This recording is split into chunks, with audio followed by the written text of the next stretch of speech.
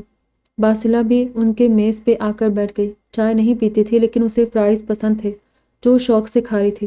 چائے پی کر بھی سامعہ کا دل نہیں بھرا کہ وہ یہاں سے اٹھے، لیکن حبیب نے گاڑی بک کروائی ہوئی تھی جو پارکنگ میں منتظر تھی، اس لیے وہ زیادہ دیر تک رک نہیں سکتے تھے۔